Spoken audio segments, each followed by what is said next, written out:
Thank you very much. Thank you. I'm an educator. I train thousands of emergency managers across North America every single year. And when I do, I always start all of my sessions with just one question. Why are you here?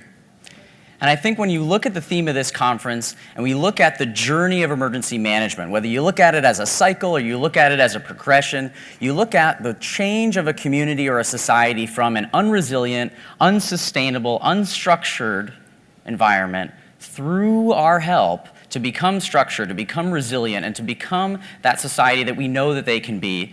I think that's why we're all here.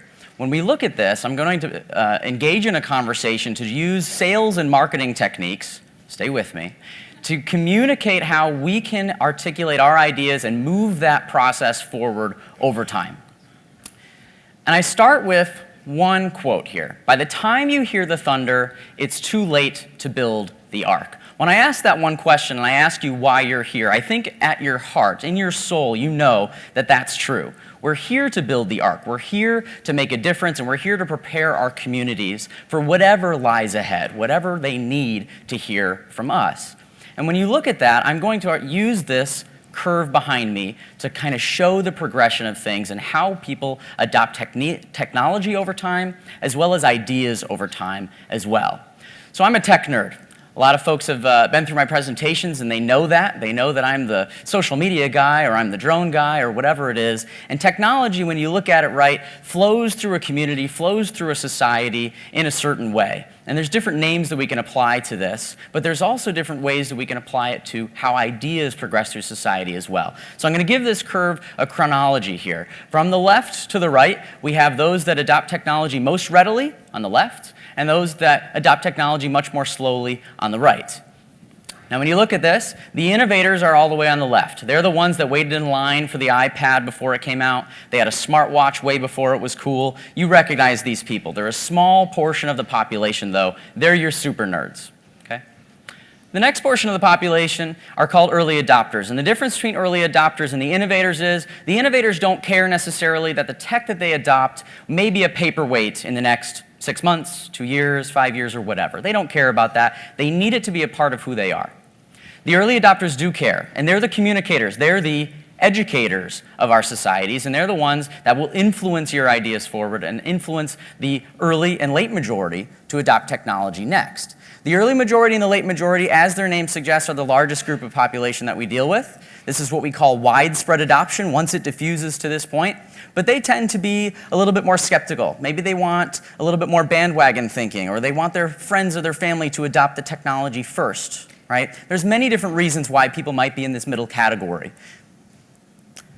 And then we get to my final and favorite category here, and that's the laggards. The laggards are the ones that only get on board with technology through planned obsolescence. They just bought a touch-tone phone because they couldn't find a rotary phone in the store anymore. And don't talk to them about those cell phones. Newfangled gadgets are not their thing. It's not a part of who they are, and they're okay with that. There's lots of different reasons for that as well.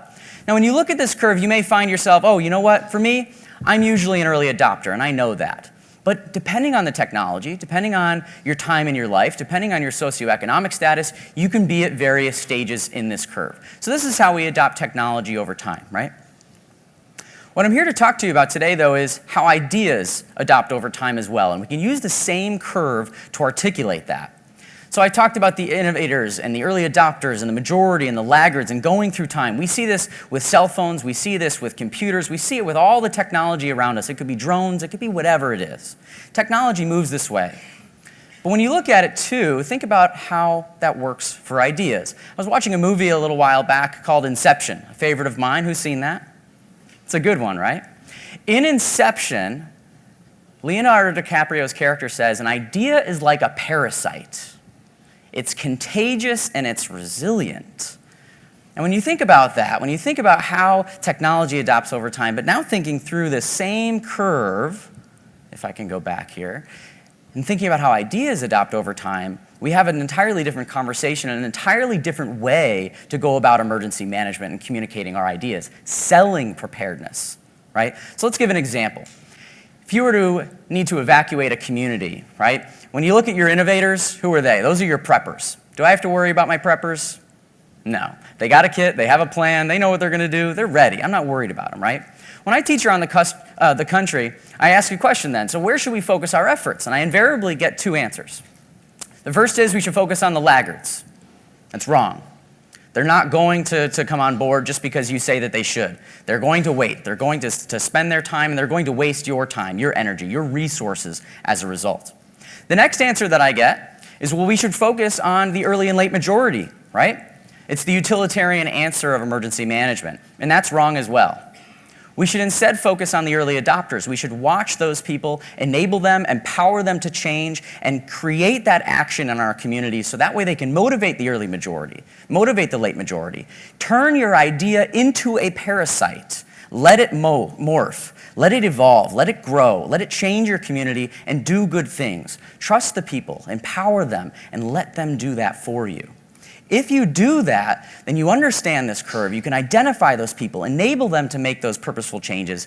Your communications will be dramatically, dramatically different.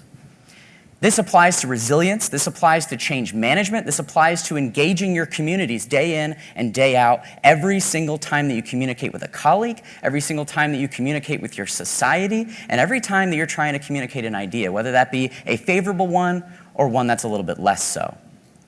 So when you think about this curve, think about how you're going to change your career. Think about how you're going to change what you do in emergency management.